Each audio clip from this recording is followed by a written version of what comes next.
నమస్కారం, news vision కు స్వాగతం. ముందుగా వార్తల్లోని ముఖ్యాంశాలు.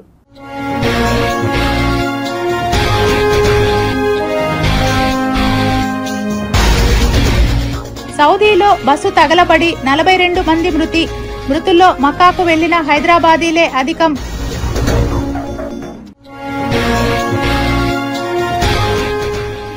రాజస్థాన్ గుడిలో ఆశ్చర్యకరమైన దేవుడు, చూస్తే షాక్ అవ్వాల్సిందే. బుల్లెట్ బైక్లను పూజిస్తున్న గ్రామస్తులు. ధ్వజారోహణతో ప్రారంభమైన శ్రీ పద్మావతి అమ్మవారి కార్తీక బ్రహ్మోత్సవాలు. చినశేష వాహనంపై భక్తులకు దర్శన భాగ్యం కల్పించిన పద్మావతి అమ్మవారు.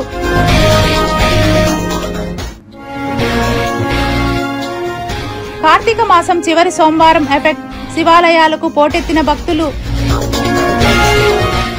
శ్రీ పద్మావతి అమ్మవారి కార్తీక బ్రహ్మోత్సవాలకు అంకురార్పణ శాస్త్రోక్తంగా నిర్వహించారు.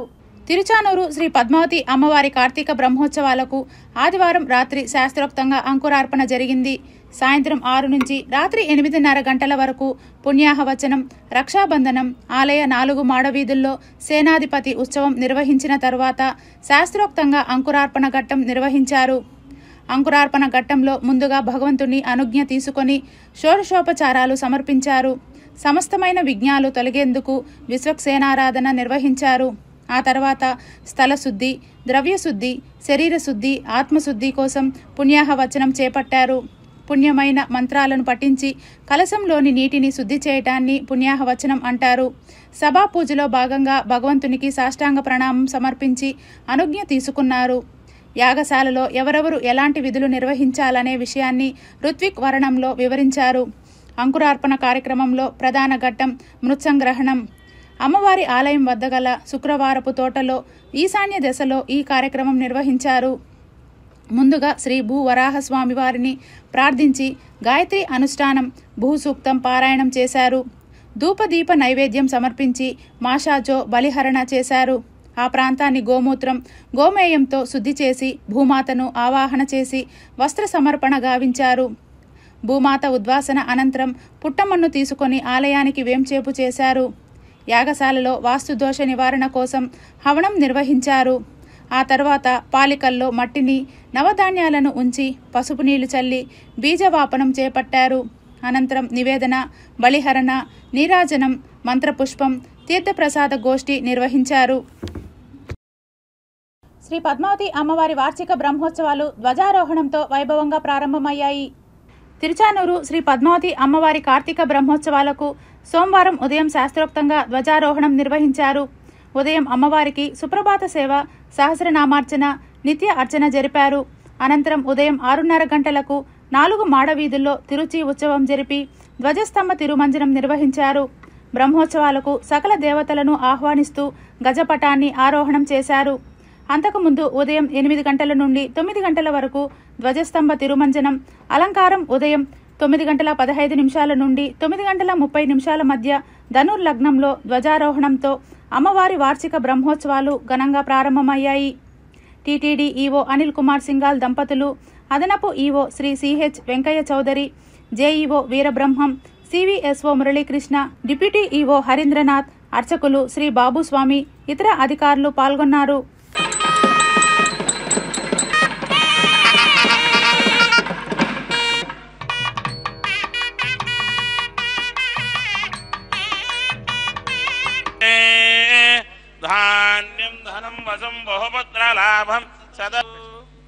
కార్తీక మాసం చివరి సోమవారం కావటంతో ఓవైపు నదీ తీరాలు, మరోవైపు శివాలయాల్లో భక్తుల రద్దీ కనిపిస్తోంది. కార్తీక మాసం చివరి సోమవారం కావటంతో శైవ క్షేత్రాల వద్ద భక్తుల సందడి అలుముకుంది. తెల్లవారుజాము నుంచే వేలాదిగా భక్తులు పుణ్యస్నానాలు ఆచరిస్తున్నారు. శైవ క్షేత్రాలలో శివనామస్మరణతో మారుమ్రోగుతోంది. పలు స్నానఘట్టాలు భక్తులతో కిటకిటలాడుతున్నాయి. కార్తీక దీపాలు వెలిగించి భక్తులు ఆధ్యాత్మిక పరవశంలో మునిగిపోయారు.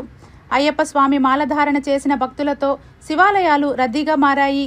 పరమేశ్వరుడి దర్శనం కోసం భక్తులు బారులు తీరగా ఆలయాల వద్ద ప్రత్యేక పూజలు, అభిషేకాలు, అర్చనలు నిర్వహించారు. దేవుడు సర్వంతర్యామి. విశ్వాసం అనేది ఒక వ్యక్తిని, దేవుణ్ణి వెతకటానికి ప్రేరేపిస్తుంది. రాజస్థాన్లో ఉన్న ఒక ఆలయంలో కొలువుదీరిన దేవుణ్ణి చూస్తే అందరూ షాక్ అవ్వాల్సిందే. ఆ వివరాలేంటో ఓసారి చూద్దాం.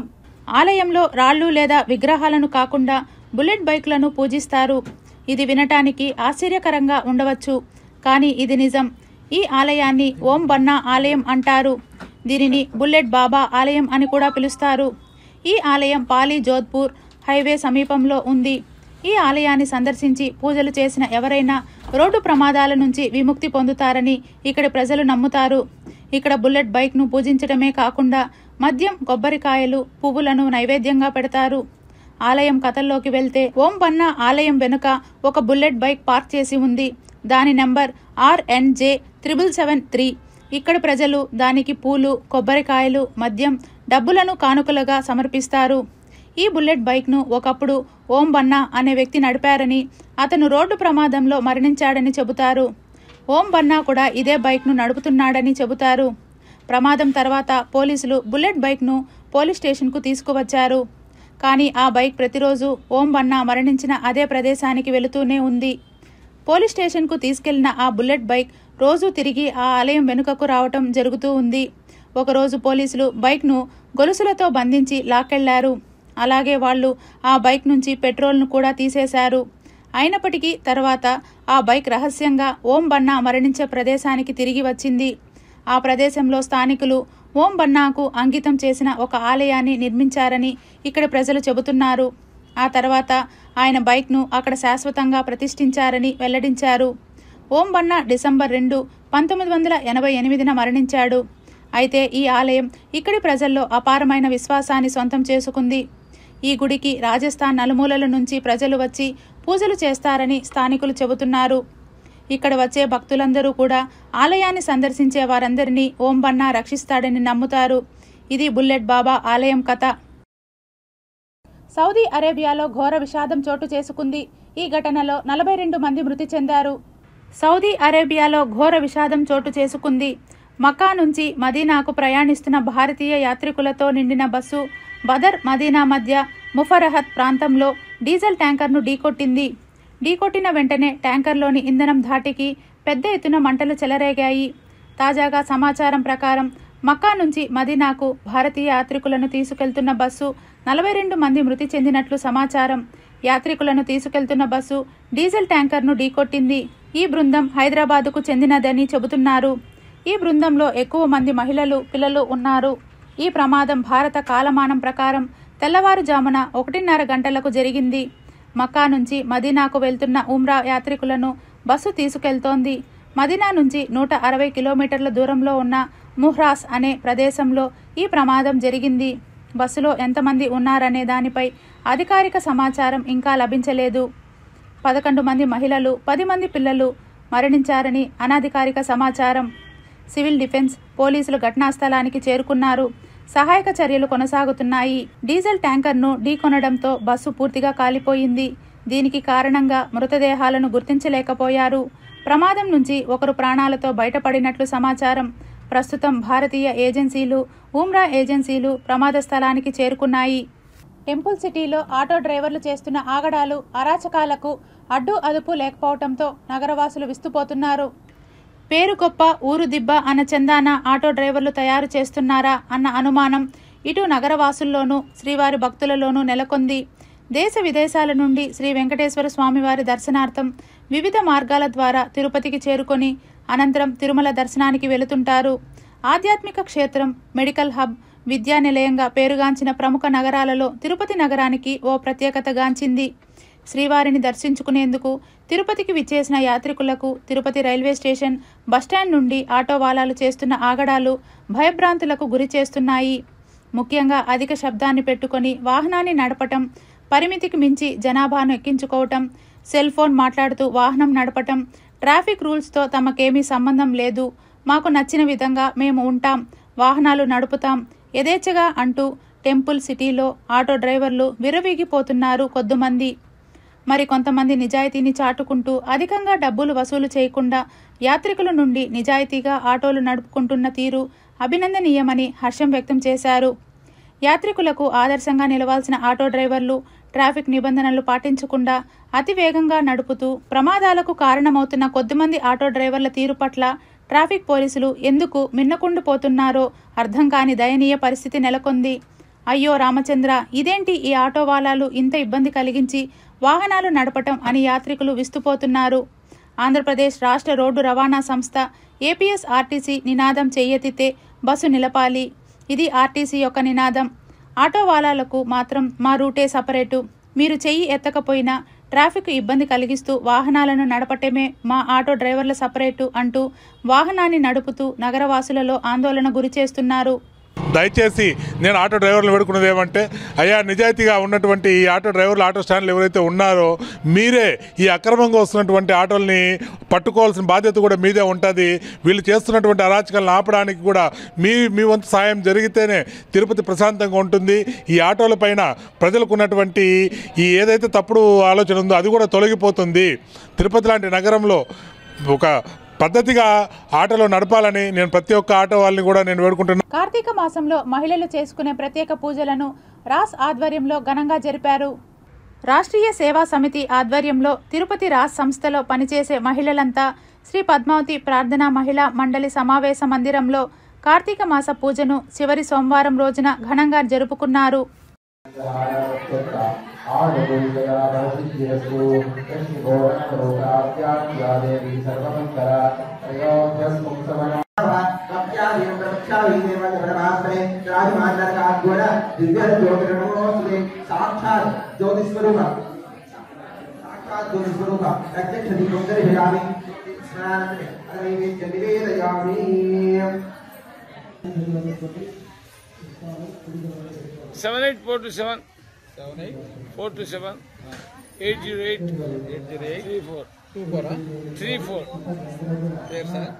ఆంధ్రప్రదేశ్ రాష్ట్రంలో కూటమి ప్రభుత్వం ఉద్దేశపూర్వకంగానే హిందూపురంలో వైఎస్ఆర్ కాంగ్రెస్ పార్టీ కార్యాలయంపై దాడి చేయటం ప్రజాస్వామ్యంపై దాడిగా పరిగణిస్తూ వైఎస్ఆర్ కాంగ్రెస్ పార్టీ నాయకులు ధర్నా కార్యక్రమాన్ని నిర్వహించారు. అంబేద్కర్ రచించిన రాజ్యాంగం రాష్ట్రంలో అమలు కావాలని డిమాండ్ చేశారు. ముందు హిందూపురం వైఎస్ఆర్ కాంగ్రెస్ పార్టీ కార్యాలయం పైన ఏదైతే కూటమి నాయకులు దాడి చేశారో అక్కడ కార్యకర్తల పైన కూడా చాలా దారుణంగా దాడి చేయడం మనం అందరం చూసాం. దానికి నిరసనగా ఇవాళ వైఎస్ఆర్ కాంగ్రెస్ పార్టీ తిరుపతి నియోజకవర్గంలో బాబాసాహెబ్ అంబేద్కర్ విగ్రహం దగ్గర నిరసన కార్యక్రమం చేయడం, మా నాయకులు అందరం కలిసి నిరసన కార్యక్రమంలో పాల్గొనడం జరుగుతోంది. ఈ దాడి ప్రజాస్వామ్యం పైనే ఒక దాడి. ఎందుకంటే ఈ కూటమి ప్రభుత్వం వచ్చినప్పటి నుంచి వైఎస్ఆర్ కాంగ్రెస్ పార్టీ నాయకులు ఎప్పుడైతే ప్రజల పక్షాన పోరాడుతున్నారో వాళ్ళందరి మీద ఏదో విధంగా కేసులు కట్టడం, అరెస్ట్ చేయడము, అలాగే ఇటువంటి పార్టీ కార్యాలయాలపైన సాక్షి లాంటి మీడియా సంస్థ మీద కూడా దాడులు చేయడం, అలాగే సోషల్ మీడియాలో ఎవరైనా చురుగ్గా పార్టిసిపేట్ చేస్తే వాళ్ళ మీద కూడా కేసులు కట్టడం, వాళ్ళ కుటుంబ సభ్యులను ఇబ్బంది పెట్టడం, ఇలా అనేక విధాల ప్రజాస్వామ్య వ్యతిరేక కార్యక్రమాలు చేయడం చూస్తున్నాం. సో ఏదేమైనా సరే వైఎస్ జగన్మోహన్ రెడ్డి గారి నాయకత్వంలో ప్రజల పక్షాన ఏదైతే కూటమి ప్రభుత్వం హామీలు అమలు పరచకుండా ఉంటుందో వాటన్నిటిని అమలు పరిచే విధంగా ఎప్పుడు ఏది ప్రజలపైన సమస్యలు వచ్చినా కూడా ప్రజల పక్షాన మేము మా నాయకుడు జగన్మోహన్ రెడ్డి గారి ఆధ్వర్యంలో పనిచేయడానికి ఎప్పుడు సిద్ధంగా ఉన్నాం వైఎస్ఆర్ కాంగ్రెస్ పార్టీ నాయకులు. మా నాయకులు ఆడ పోతా ఉంటే కూడా పానీకుంట అనంతపురంలో మాజీ ఎంపీలు మాజీ ఎమ్మెల్యేలు చేస్తున్నా వాళ్ళని అరెస్ట్ చేయడం అనేది ఇళ్ళ హౌస్ అరెస్ట్ చేయడం ఎంతవరకు కరెక్టు? ఇది తీవ్రంగా పరిగణలోకి తీస్తూ వైఎస్ఆర్ కాంగ్రెస్ పార్టీ కార్యాలయం మీద ఈ దాడిని రాష్ట్ర వ్యాప్తంగా తీవ్రంగా వ్యతిరేకిస్తుంది. ఇది మంచి పరిణామం కాదు. ఏ గవర్నమెంట్లో అయినా అధికారులు లా అండ్ ఆర్డర్ ఒకటి అనేది ఉంటుంది, కానీ ఇక్కడ లా అండ్ ఆర్డర్ అనేది పూర్తిగా తుడిచిపెట్టుకొని పోవడం అనేది చాలా దుర్మార్గతనం. కాబట్టి ఇప్పటికైనా చంద్రబాబు నాయుడు గారు తగిన యాక్షన్ తీసుకొని ఇది ప్రజాస్వామ్యం గొడ్డలు పెట్టు టీడీపీ వాళ్ళు కూటమి నాయకులు చేస్తే ముట్టుకు వాళ్ళకి కేసులు ఉండవు. అదే మేము ప్రతిపక్షంలో ఉండి మీరు ఇచ్చిన హామీలను నిరసన జరిపితే మా మీద అనేక కేసులు పెట్టి తిరుపతిలో అవినాయ్ రెడ్డి గారి మీద, మా మీద మేలు గారి మీద అందరూ పెట్టి జరుపుతూ ఇది మంచి పరిణామం కాదని మేము సవ్యంగా చెప్పుకుంటున్నాం. అదే రకమైనటువంటి ఫలాలను ఇచ్చేటువంటి పరిస్థితి ఉంటుందని చెప్పి ఈ కూటమి ప్రభుత్వం గుర్తుంచుకోవాలా. ఎందుకంటే పదే పదే జగన్మోహన్ రెడ్డి గారిని, వైఎస్ఆర్ కాంగ్రెస్ పార్టీని ఇది ఒక రౌడీల పార్టీ, రౌడీయిజం అంటూ చెప్పి నీతులు మాట్లాడినటువంటి చంద్రబాబు నాయుడు గారు ప్రజల్లో వైఎస్ఆర్ కాంగ్రెస్ పార్టీని, జగన్మోహన్ రెడ్డి గారిని తప్పుగా చిత్రీకరించి తీరా ఈరోజు అధికారంలోకి వచ్చి ఆయన చేస్తున్నటువంటి పనులేంటి? ఈ రకమైనటువంటి దాడుల, ఈ రకమైనటువంటి దమనకాండ, ఇది ప్రజాస్వామ్యమేనా? ఇది భారత రాజ్యాంగమేనా? ఈ రకమైనటువంటి రెడ్ బుక్ రాజ్యాంగ పాలనతో వేదనకు హింసకు గురి చేస్తుంది ఈ కూటమి ప్రభుత్వం. ఏదైతే ఈ నీచ సంస్కృతికి తెరలేపాడో చంద్రబాబు నాయుడు గారు, భవిష్యత్తులో మీది అధికారం శాశ్వతం కాదు. ఎల్లకాలం మిమ్మల్ని పవన్ కళ్యాణ్ కాపాడు, ఎల్లకాలం మిమ్మల్ని ఈవీఎంలు కాపాడు, ఎల్లకాలం మీదే అధికారం ఉండదు. మీ యొక్క నీచమైనటువంటి చర్యకి వైఎస్ఆర్ కాంగ్రెస్ పార్టీ గట్టి ప్రతిచర్య ఉంటుంది. దారి సమస్య పరిష్కారం కాని పక్షంలో చిత్తూరు కలెక్టరేట్ వద్ద వీకోటకు చెందిన నందిని పాలిటిన్ పురుగుల మందు తాగి ఆత్మహత్య ప్రయత్నం చేశారు. చిత్తూరు కలెక్టరేట్ గ్రీవెన్స్ హాల్ వద్ద దారి సమస్య అధికారులు పరిష్కరించకపోవడంతో వీకోట మండలానికి చెందిన నందిని కలెక్టరేట్ ఆవరణలో విషం తాగి ఆత్మహత్యాయత్నానికి పాల్పడింది. గత 4-5 సంవత్సరాలుగా తమ ఎకరా పొలానికి వెళ్లడానికి దారి సౌకర్యం కల్పించకుండా తమ బంధువులే అడ్డుపడుతున్నారని, ఇప్పటికీ ప్రజా సమస్యల పరిష్కార వేదికలో పలుమార్లు వినతి పత్రం సమర్పించినా తమ సమస్య పరిష్కారం కాలేదని, అధికారులు నిర్లక్ష్యం చూపుతున్నారని ఆవేదన వ్యక్తం చేశారు. మనస్తాపం చెందిన ఆమె విషం తాగి ఆత్మహత్యాయత్నానికి పాల్పడగా 2 టౌన్ సీఐ నెట్టి కంటయ్య తన బృందంతో ఆమెను చిత్తూరు ప్రభుత్వ ఆసుపత్రికి తరలించారు. తీసుకొని పోతున్నారు, కేసు పెట్టినారు. 2-3 ఏళ్ల నుంచి జరుగుతాను సార్. ఇతకి ఎన్నిసార్లు వచ్చినా మాకు సార్ ఎవరు పట్టించుకోకుండా అందుకే ఈ పోతా ఆ పని చేసుకోండి. ఆ అమ్మ పేరు నందిని. ఇప్పటికి 7-8 సార్లు వచ్చినాము. ఈ సార్ తాకు ఏమీ న్యాయం జరగలేదు. ఆ తహసీల్దారు విఆర్ఆర్ సాబు మండలా సరివారు వస్తారు, చూసుకుంటారు, వస్తున్నారు. మాకేమి న్యాయమే జరగలేదు. మేమేం కావాలా? కూతురు కదా ఆమె కోడలు ఏం చేసింది? పాలడాలు తాగింది. ఆయన పేరు నందిని పాలటైన్ పార్టీ. ఊళ్ళు లేదండి సార్. మేము పోయి ఒకసారి లేదనే గుందరికి ఏడబెట్టుకో ఉన్నాయేమో. కార్తాకు వచ్చే వాళ్ళకి తాగి బట్టలాడే పడేసింది. నా కొడుకు పేరు సుబ్రహ్మణ్యం, డ్రైవర్ బండ్లకి. చిత్తూరు నగర తొలి మేయర్ కటారి అనురాధ, ఆమె భర్త కటారి మోహన్ల 10వ వర్ధంతి కార్యక్రమాలను చిత్తూరు నగరంలో సోమవారం ఘనంగా నిర్వహించారు. చిత్తూరు నగరంలోని గిరింపేట చౌడేశ్వరమ్మ గుడి సర్కిల్లో ఆ డివిజన్ టీడీపీ ఇన్ఛార్జ్ మహేశ్వర్ ఆధ్వర్యంలో గాంధీ సర్కిల్, దర్గా సర్కిల్, ఇరువారం సర్కిల్, కట్టుకాలువ వీధి తదితర ప్రాంతాల్లో కటారి అభిమానులు తమ అభిమాన నాయకుల వర్ధంతి వేడుకలను ఘనంగా నిర్వహించి పేదలకు అన్నదానం చేశారు. 36వ డివిజన్ పరిధిలోని కట్టుకాలువ వీధిలో ఏర్పాటు చేసిన అన్నదాన శిబిరాన్ని Chittoor MP Daggumalla Prasadarao, Chittoor urban development authority chairperson Katari Hemalatha ప్రారంభించారు. అనంతరం చుడా చైర్పర్సన్ కటారి దంపతుల కోడలు కటారి హేమలత మీడియాతో మాట్లాడుతూ చిత్తూరు నగర తొలి మేయర్గా తన అత్త అనురాధ, జిల్లా డీడీపీ ఉపాధ్యక్షులుగా తన మామ కటారి మోహన్లు ప్రజలకు ఎంతో సేవ చేస్తూ దురదృష్టవశాత్తు హత్యకు గురయ్యారని తెలిపారు. అయితే తాను సైతం వారి అడుగుజాడల్లో నడుచుకుంటూ తన అత్త మామలు ప్రజలకు ఇచ్చిన హామీలను నెరవేరుస్తూ మరింత సేవ చేస్తానని హామీ ఇచ్చారు. ఈ కార్యక్రమంలో మాజీ MLC Rajasimhulu, Puthalapattu MLA doctor Muralimohan, రాష్ట్ర టీడీపీ అధికార ప్రతినిధి వెంకటీల సురేంద్ర కుమార్, చిత్తూరు నగర మాజీ కార్పొరేటర్లు కందప్రసాద్, గుణశేఖర్, కోలా కిరణ్ తదితరులు పాల్గొన్నారు. ప్రకృతికి మరింత అందం తెచ్చే విధంగా ఈ శుక్రవారపు తోటలో ఏర్పాటు చేసిన ఫల పుష్ప ప్రదర్శన కనువిందు చేస్తోంది. వారంలో ప్రతిరోజుకు ఓ పేరు ఉన్నట్లే ఓ తోటకు కూడా వారం పేరు ఉంది. ఇదేమిటా అనుకుంటున్నారా? అందమైన పూల మొక్కలు, అరటి పండ్ల తోటలతో నిండి ఉండే ఈ ఉద్యానవనానికి శుక్రవారపు తోట అని పేరు. అలమేలు మంగమ్మగా పిలిచే తిరుచానూరు పద్మావతి అమ్మవారి కార్తీక బ్రహ్మోత్సవాల నేపథ్యంలో సోమవారం శుక్రవారపు తోటలో ఏర్పాటు చేసిన ప్రదర్శన ఈ అందమైన తోటకు మరింత కళ వచ్చింది. ఈ పుష్కరిణిలో తిరుచానూరు పద్మావతి అమ్మవారి చరిత్రను ఆవిష్కరించే దృశ్యాలు కళ్లకు కట్టినట్టు వివరించే విధంగా ఏర్పాటు చేశారు. చారిత్రక ఘట్టాలతో పాటు బలరామకృష్ణుల పోరాట పట్టిమ, పద్మావతి అమ్మవారి ఆలయ నమూనా ఆలయాలు ప్రత్యేక ఆకర్షణగా ఉన్నాయి. ఆకాశరాజు పొలం దున్నే సమయంలో పద్మావతి అమ్మవారి సాక్షారం వంటి దృశ్యాలు నాటి చరిత్రను కళ్లకు కట్టేలా కళాకారులు తీర్చిదిద్దారు. టీటీడీ ఉద్యాన విభాగం శుక్రవారపు తోటలో ఏర్పాటు చేసిన పుష్ప ప్రదర్శన, శిల్ప కళాశాల ఏర్పాటు చేసిన శిల్పకళా ప్రదర్శన, ఆయుర్వేద ప్రదర్శన ఆకట్టుకుంటోంది. ఈ ప్రదర్శనను TTD EO Anil Kumar Singhal, JEO వి వీరబ్రహ్మం ప్రారంభించారు. తిరుపతికి 5 కిలోమీటర్ల దూరంలో ఉన్న తిరుచానూరు పద్మావతి అమ్మవారి ఆలయానికి సమీపంలో ఏర్పాటు చేసిన ఫల పుష్పాల ప్రదర్శన కనువిందు చేస్తోంది. అమ్మవారి కార్తీక బ్రహ్మోత్సవ వేళ ఏర్పాటు చేసిన ఫల పుష్ప ప్రదర్శన ఆకట్టుకుంటోంది. తిరుచానూరు పద్మావతి అమ్మవారి ఆలయానికి ఎదురుగా ఉన్న తోటను శుక్రవారం తోటగా పేరు.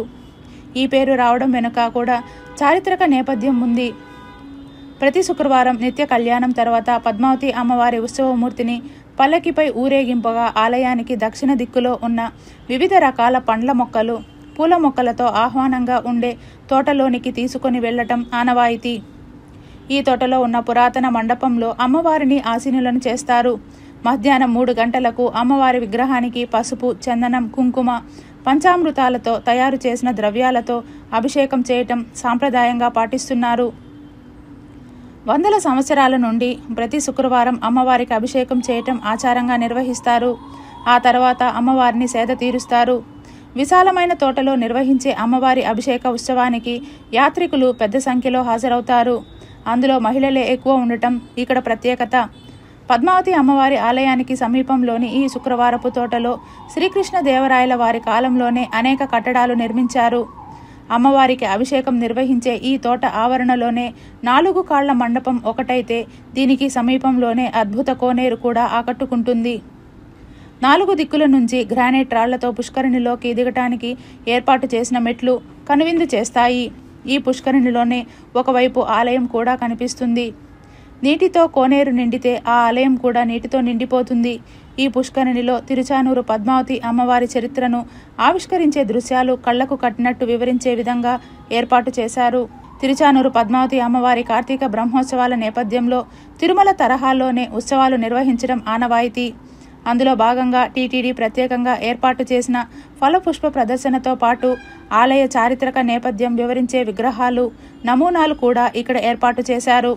శ్రీ పద్మావతి అమ్మవారు చిన్నశేష వాహనంపై 4 మాడవీధుల్లో ఊరేగుతూ భక్తులకు దర్శనమిచ్చారు. శ్రీవారి పట్టపురాణి తిరుచానూరు శ్రీ పద్మావతి అమ్మవారి కార్తీక బ్రహ్మోత్సవాలు సోమవారం ధ్వజారోహణంతో ప్రారంభమయ్యాయి. రాత్రి చిన్నశేష వాహనంపై పద్మావతి అమ్మవారు మాడవీధుల్లో విహరిస్తూ యాత్రికులకు దర్శనమిచ్చారు. అవునా, భక్తులందరూ కూడా ఈ యొక్క బ్రహ్మోత్సవ కాలంలో 9 రోజులు ఉదయము సాయంకాలము వాహనము కలవు. కావున భక్తులందరూ కూడా ప్రతి ఒక్కరూ అమ్మవారిని దర్శించి అమ్మవారి యొక్క కృపకు పాత్రులు కండి. ఓం శ్రీ పద్మావతి దేవి నమః. తిరుపతి నగరపాలక సంస్థ కార్యాలయంలో సోమవారం నిర్వహించిన ప్రజా ఫిర్యాదుల పరిష్కార వేదికకు 29 వినతులు వచ్చాయని కమిషనర్ ఎన్ మౌర్య తెలిపారు. సోమవారం తిరుపతి నగరపాలక సంస్థ కార్యాలయంలో డయల్ యువర్ కమిషనర్ ప్రజా ఫిర్యాదుల పరిష్కార వేదిక కార్యక్రమాలను నిర్వహించారు. ఈ కార్యక్రమంలో 21 మంది కార్యాలయంకు నేరుగా వచ్చి వినతులు సమర్పించగా 8 మంది ఫోన్ ద్వారా తమ సమస్యలు తెలిపారు. తమ వార్డులో సమస్యలు పరిష్కరించాలని deputy మేయర్లు Mudra Narayana, RC Munikrishna, corporator దూది కుమారిలు కమిషనర్ను కోరారు. కాగా వర్షాల సమయంలో అత్తూరు డాబా ఎదురుగా రోడ్డుపై నిలిచిన నీటిని తమ పొలంలోకి మళ్లిస్తున్నారని, ఈ ఇబ్బందిని తొలగించాలని, న్యూ బాలాజీ కాలనీలో అనుమతులు లేకుండా చేస్తున్న నిర్మాణాలపై చర్యలు తీసుకోవాలని, వృద్ధాప్య పింఛన్ ఇప్పించాలని, మెప్మా నిర్వహిస్తున్న పొదుపు సంఘాల పుస్తకాలు కొనుగోలు, సభ్యత్వాల రుసుముకు రిసిప్ట్ ఇవ్వకుండా అవినీతికి పాల్పడుతున్నారు, చర్యలు తీసుకోవాలని, సుభాష్ నగర్ నందు సీసీ రోడ్లు, కాలువలు వేయాలని, అశోక్ నగర్ గంగమ్మ గుడి వద్ద త్రాగునీటిలో మురుగునీరు కలుస్తున్నాయి అరికట్టాలని, అకారంపల్లి మున్సిపల్ స్కూల్ నందు బోర్ మోటార్ మరమ్మతులు చేయించాలని, భూగర్భ డ్రైనేజీ లీకేజీలను అరికట్టాలని, వివి మహల్ రోడ్ డివైడర్ల మధ్య ఖాళీ స్థలం ఫిల్ చేయాలని కోరారని తెలిపారు. ఆయా సమస్యలను అధికారులకు పంపామని, త్వరగా పరిష్కరించాలని కమిషనర్ అధికారులను ఆదేశించారు. ఈ కార్యక్రమంలో deputy commissioner Amarayya, superintendent engineer Shyam Sundar, municipal ఇంజనీర్లు Tulasi Kumar, Gomathi, health officer doctor Yuvanvesh, DCP Khan, revenue అధికారులు Sethumadhav, Ravi, fire officer Srinivasulu, veterinary officer Gunasekhar, డిఈలు, ఏసీపీలు, శానిటరీ సూపర్వైజర్లు తదితరులు ఉన్నారు. రాష్ట్రపతి ద్రౌపది ముర్ము 2 రోజుల పర్యటన నేపథ్యంలో అధికారులు ముందస్తు ఏర్పాట్లను చేస్తున్నారు. నవంబర్ 21న తిరుమల శ్రీ వెంకటేశ్వర స్వామి ఆలయంలో ప్రార్థనలు చేయనున్నారు. రాష్ట్రపతి నవంబర్ 20న మొదట తిరుచానూరులోని శ్రీ పద్మావతి అమ్మవారు ఆలయాన్ని సందర్శిస్తారు. తరువాత తిరుమలకు వెళతారు. నవంబర్ 21న ఆలయ సాంప్రదాయాన్ని అనుసరించి ఆమె శ్రీ భూవరాహ స్వామి ఆలయంలో ప్రార్థనలు చేస్తారు. తర్వాత దర్శనం కోసం శ్రీ వెంకటేశ్వర ఆలయాన్ని సందర్శిస్తారు.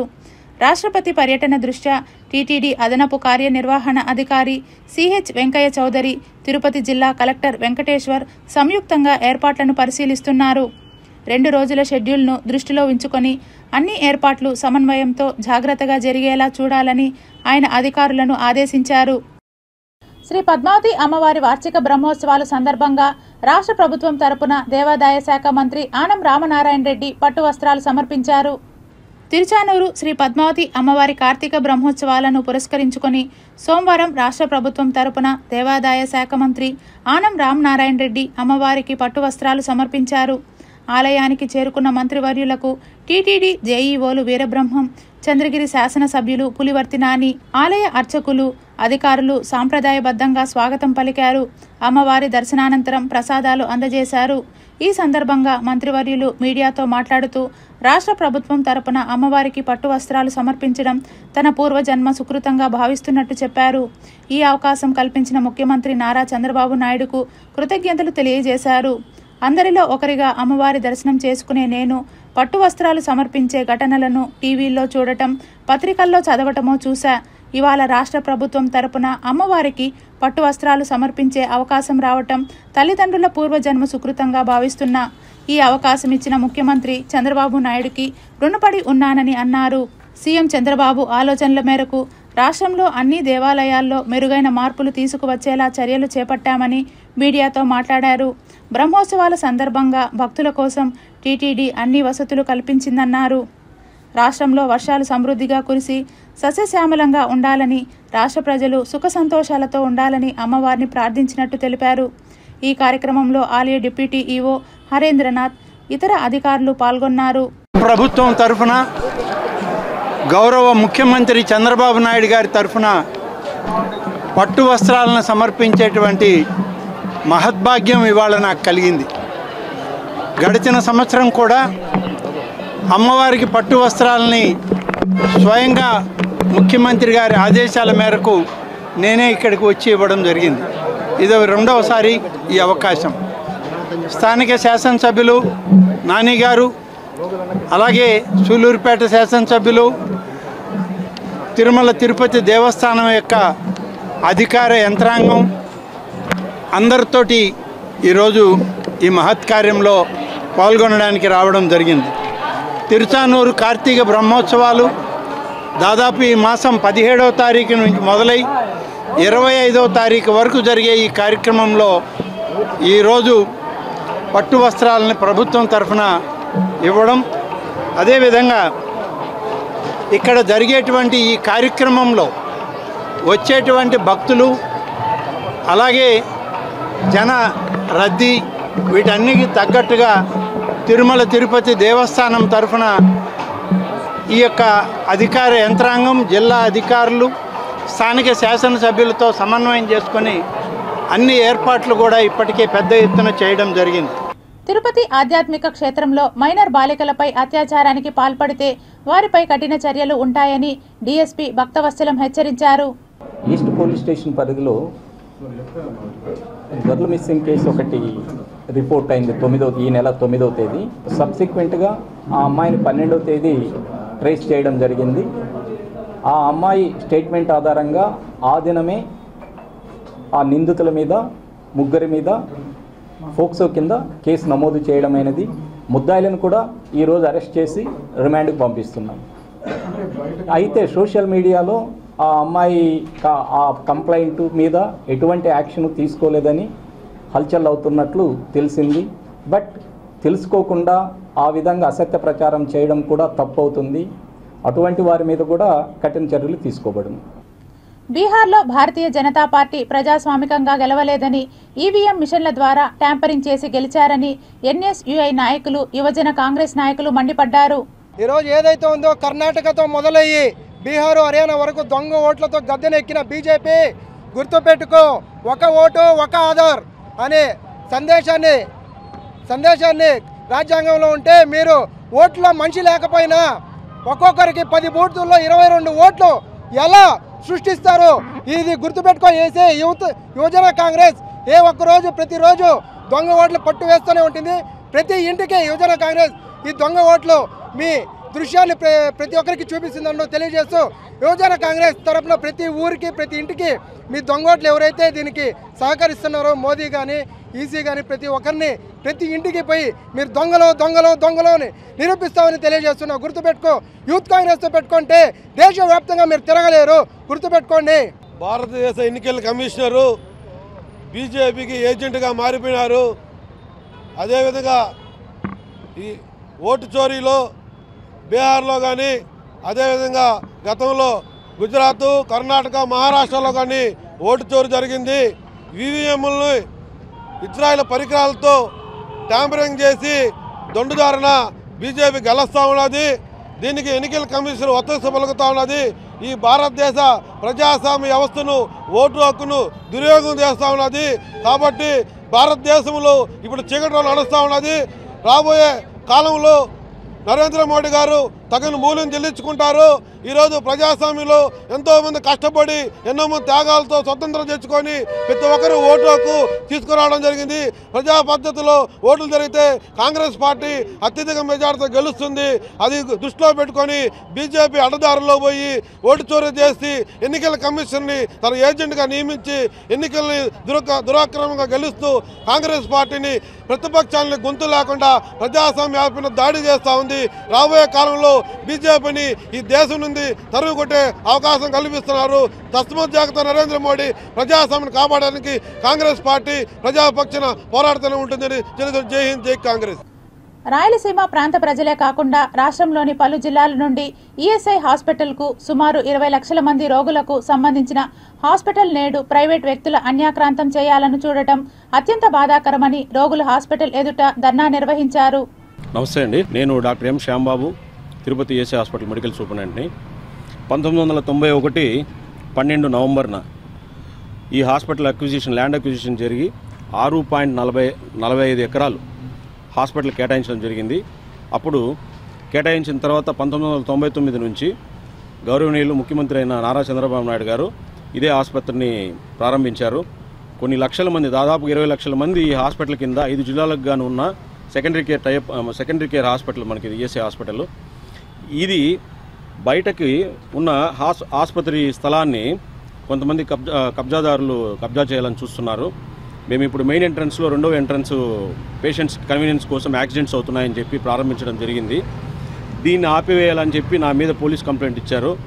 ఇది ఆసుపత్రి స్థలం, దానికి సంబంధించిన పత్రాలతో సహా అక్కడున్న అప్పుడు ఆ టైంలో ఉన్న ల్యాండ్ అక్విజిషన్ టైంలో ఉన్న ప్రజలకు ఎవరైతే ఉన్నారో సర్వే నెంబర్ 243 కింద వారందరికీ స్థలాలు కేటాయించబడి వారు ఏకీభవించి రాసిచ్చిన పత్రాలు కూడా మా దగ్గర ఉన్నాయి.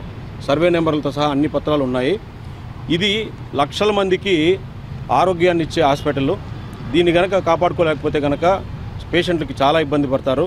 సో పేషెంట్లు కూడా ఉన్నారు ఇక్కడ ఆసుపత్రి వారికి కూడా వారికి జరుగుతున్న నష్టాన్ని వారు వివరిస్తారు.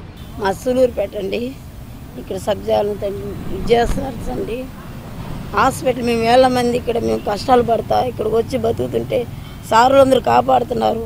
ఇలాంటి దాన్ని ఇలా చేస్తే మాకెంత మేము అన్యాయం అయిపోతాం సార్.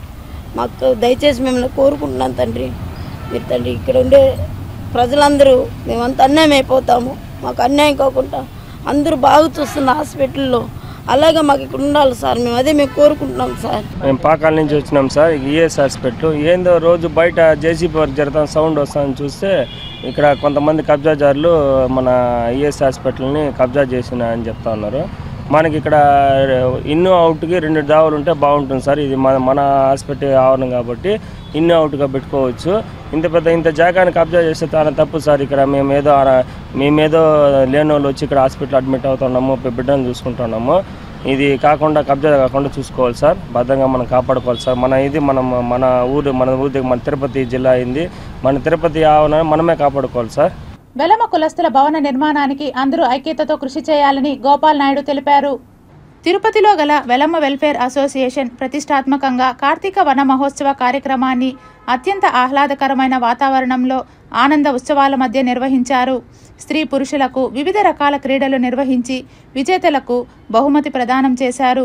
ఈ సందర్భంగా వారు మాట్లాడుతూ వెలమ సోదరుల ఐక్యత గురించి ఇతర కులాల గొప్పగా చెప్పుకునేలా వ్యవహరించాలని అన్నారు. ప్రజా సమస్యల పరిష్కార వేదికలో వచ్చిన అర్జీలను నిర్దేశిత సమయంలోగా అర్థవంతంగా పరిష్కరించాలని తిరుపతి జిల్లా కలెక్టర్ వెంకటేశ్వర్ అధికారులను ఆదేశించారు. ప్రజా సమస్యల పరిష్కార వేదికలో వచ్చిన అర్జీలను నిర్దేశించిన సమయంలోపు పరిష్కారం చూపాలని, అలసత్వం వహించరాదని జిల్లా కలెక్టర్ వెంకటేశ్వర్ అధికారులకు సూచించారు. సోమవారం ఉదయం స్థానిక జిల్లా కలెక్టరేట్ నందు ఏర్పాటు చేసిన ప్రజా సమస్యల పరిష్కార వేదికలో వివిధ ప్రాంతాల నుండి వచ్చిన అర్జీదారుల నుండి వినతులను స్వీకరించారు. ప్రజా సమస్యల పరిష్కార వేదిక కార్యక్రమానికి వచ్చిన వినతులను అధికారులు అందరూ అర్జీలపై ప్రత్యేక దృష్టి సారించి వేగవంతంగా, నాణ్యతగా, అర్థవంతంగా పరిష్కరించాలని గ్రీవెన్స్కు హాజరైన వివిధ శాఖలకు సంబంధించిన అధికారులకు జిల్లా కలెక్టర్ వెంకటేశ్వర్ సూచించారు. జిల్లా కలెక్టర్తో పాటు trainee collector Sandeep Raghuvanshi, DRO Narasimhulu, special deputy కలెక్టర్లు దేవేందర్ రెడ్డి, రోజ్మాన్ కలిసి అర్జీలను స్వీకరించారు. తిరుపతి వాసుదేవ భజన మండలి, నగర సంకీర్తన మండలి ఆధ్వర్యంలో రామాపురం సమీపంలోని మామిడి తోటలో కార్తీక వనభోజనాలు భక్తిభరితంగా ఆనందోత్సాహాలతో ఘనంగా నిర్వహించారు. కార్యక్రమంలో భాగంగా మహిళలు సాంప్రదాయ విధానంలో నెల్లి చెట్టుకు పూజలు చేసి గోపూజను శ్రద్ధాభక్తులతో నిర్వహించారు. ఈ వనభోజనాల్లో దాదాపు 400 మంది కళాకారులు మరియు భక్తులు పాల్గొని ఆటపాటలు, భజనలు, సంకీర్తనలతో కార్యక్రమాన్ని మరింత ఆహ్లాదభరితంగా మార్చారు. సాంస్కృతిక కార్యక్రమాల్లో పాల్గొన్న పిల్లలు, మహిళలు, యువతుల ఉత్సాహం సందడి వాతావరణాన్ని సృష్టించింది. అనంతరం అందరూ కలిసి నెల్లి చెట్టు కింద వసంతైన భోజనాలను స్వీకరించారు. అతిథులు ఈ సందర్భంగా ప్రసంగిస్తూ కార్తీక మాసంలో వనభోజనాల ప్రాముఖ్యతను, ప్రకృతి సమీపంలో భక్తితో గడపటం వల్ల కలిగే ఆధ్యాత్మిక లాభాలను వివరించారు. ఇటువంటి కార్యక్రమాలు భక్తి భావనను పెంపొందించడమే కాక సమాజంలో ఐక్యాన్ని అందిస్తాయని పేర్కొన్నారు. కార్యక్రమాన్ని విజయవంతం చేసిన నిర్వాహకులు, పాల్గొన్న కళాకారులు మరియు భక్తులందరికీ రాయలసీమ రంగస్థల చైర్మన్ గుండాల గోపీనాథ్ రెడ్డి ధన్యవాదాలు తెలియజేశారు. కార్యక్రమంలో నగర సంకీర్తన మండలి వాసుదేవ భజన మండలి సభ్యులు వాసుదేవరెడ్డి, నాగేశ్వర్ రెడ్డి, రాజశేఖర్ రెడ్డి, బ్రహ్మానందరెడ్డి, అన్నూరు మునిరత్న, ఆచారి భాస్కర్, సుభద్ర, జయలక్ష్మి, లలిత, అరుణకుమారి తదితరులు పాల్గొన్నారు. వార్తలు ముగించే ముందు ముఖ్యాంశాలు మరోసారి.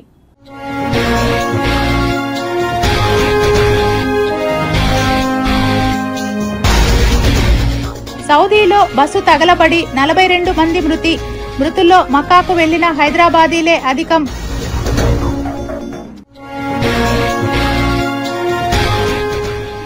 రాజస్థాన్ గుడిలో ఆశ్చర్యకరమైన దేవుడు, చూస్తే షాక్ అవ్వాల్సిందే.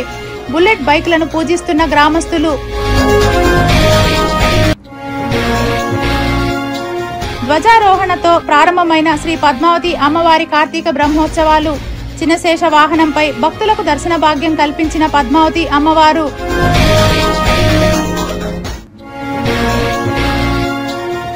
కార్తీక మాసం చివరి సోమవారం ఎఫెక్ట్. శివాలయాలకు పోటెత్తి